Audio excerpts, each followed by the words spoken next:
some of those who may be new to the channel, who might not know a bit about me, but I am a huge fan of the WoW TCG back in the day. It was a card game made by Upper Deck originally, and then brought to Kryptonic, which is known for a lot of board games, especially deck builder-esque, or a lot of board games that require cards.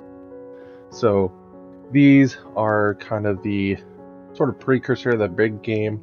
I know the game is still pretty big in Germany, in Europe, it's played there, with some American Dark Moon fairs going on still, but the game is mostly ran by the community with a Mist of Pandaria set that was the last to be made, fully play tested, can be printed. You can't buy physical, you have to go find somebody with a printer to do cardstock that can match. Their website tells you how to do it, what settings the printer should have, and it's free to download.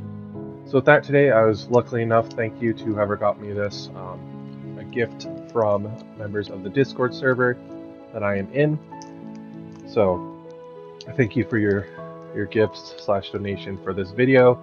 And with that, we're going into it, following the releases of the games. This is the first expansion for the card game to Through the Dark Portal.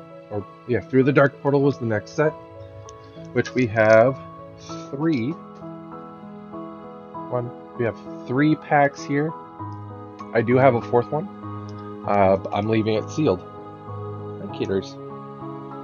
I'm not going to complain. I got these as a gift. I'm super happy. I double checked to make sure these weren't resealed.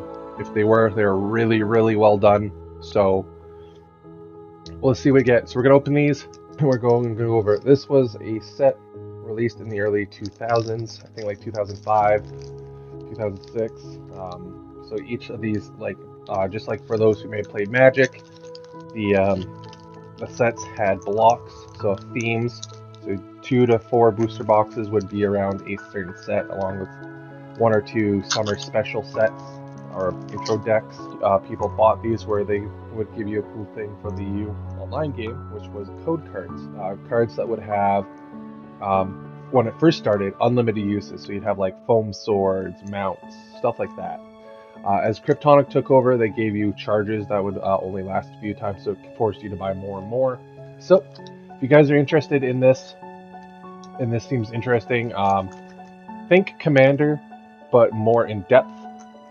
So if Commander was the sole format of Magic, this is what this is, but with World of Warcraft skins, and you have allies, and it's multiplayer 2v2s and up. There's dungeons and raids, just like in the real game, that you can get cool foil unique cards just to that raid deck to give out to your friends after you're done raiding.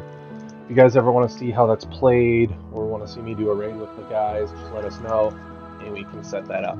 But without further ado, you guys kind of saw the first card here. Let us go win it. So, just like Magic, there's 15 cards per pack. Each one kind of has things. So like here, let me bring it up here. As you can see, this is a universal ability, so it doesn't matter. This is like a spell, basically. It can be used only by the warrior. Costs 3 mana. And its ability. If I can get it to focus, sorry. There you go. And its ability. Plus its rarity, just like the video game, rarity is that way.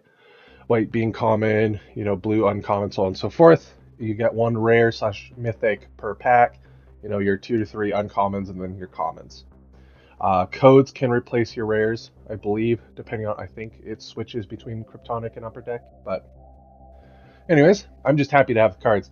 My friends were always buying these packs and just for the codes, whereas they would give me the actual playing cards because I played the game. So we have Fury. So as you can see, it's enchantment ability. For those who play Hearthstone, the names are going to be slightly different for abilities, but it's going to be the same basically. Quests, which are unique to this. So this is like your legendary lands. How mana would work is you play any card from your hand face down once per turn. Stays face down unless you have a card that says it does something when it's face down, which they brought way near the end. And that would tap for your mana. That would be your basic generic mana. There is no specific energies in this game or mana, except for these guys. So what made them different was they are basically a legendary land, like I said. So they're just a land, and they come in face up. At the bottom here, you have things here. So if you complete a quest this turn, you can pay 2, which you can use this card itself to pay, so you can tap itself, plus 1 other mana, and then you got to do what it says down here. And when you do that, you basically just flip it over, and it stays face down, and that means the quest has been complete. We have Ritual Sacrifice. So here we have an ally for the first time.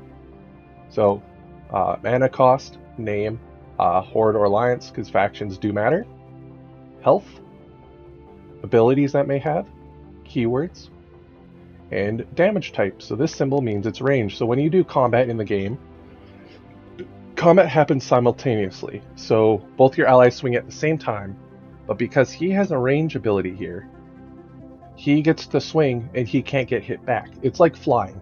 And we just have your basic Boyo. He's just a big chunkers. We have a monkey code. This was a thing they kind of did back in the day to kind of push the sales. It was a cool online game they kind of had where you can build points and things. It was interesting. They don't work anymore. Then we have our hero. So every other pack should give you a hero. So we have a undead mage. So this is your commander. This is you. You have your keywords, your race, your talents, or your crafting, which they were going to implement near the end of the game before it died out, which lets you build your end game gear or spells. Then you have your talent tree that you were in, so that some certain spells may say you have to have a frost wizard or something. Then of course every hero had a major, like their alt basically. If you did the thing here, you'd flip it, and then you'd stay like this. So that's cool.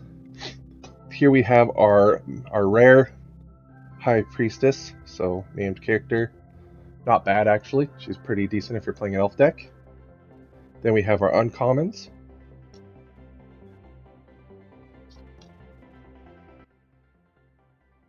Night Elf Hero, that's new to me. Ally. Tim. So, another cool thing they used to do, it was back in the day, depending on like memes and stuff, and if you won tournaments in the card game, they would actually turn your World of Warcraft heroes into allies and heroes. So this is a meme card based off some sort of character, and it's actually misprint. It's kind of off center. So Tim, the Enchanter. Then we have a Paladin ability. So back in the day, decks, you'd get decks. They were random. They came in cool, awesome plastic boxes. I have some again. If you guys want to see more about it, I can show you. But I really wanted the Blood Elf Paladin. I started with Dark Portal. So we have there's Quest, Protector, Monkeys. Here we have a Dwarf Hunter, our Alliance hero, Mana Shield. So here we have another card. This is Equipment. This is how your heroes attack and defend. Again, if you played Hearthstone or if you played especially Magic, you know what artifacts are. Just like in the online game, you have slots. So this says head 1. So this takes up your head slot. You can have 1 of each item, excluding hands, which you can have 2, unless it says 2-handed. And then these are the classes that can wear it because it's cloth. This is how much you can tap it basically to reduce damage. If they have any sort of cool abilities, like this one is, when you play an ability that includes your spells, because especially if you're a wizard, like any of these guys are going to play a lot of spells and abilities, you can basically spam people's armors down. And it's unlimited times you can do that. It doesn't tap this either. We have this guy. Come on. We have this guy.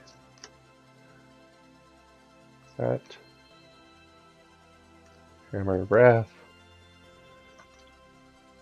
So here we go. We have a Horde exclusive, which requires an Orc hero.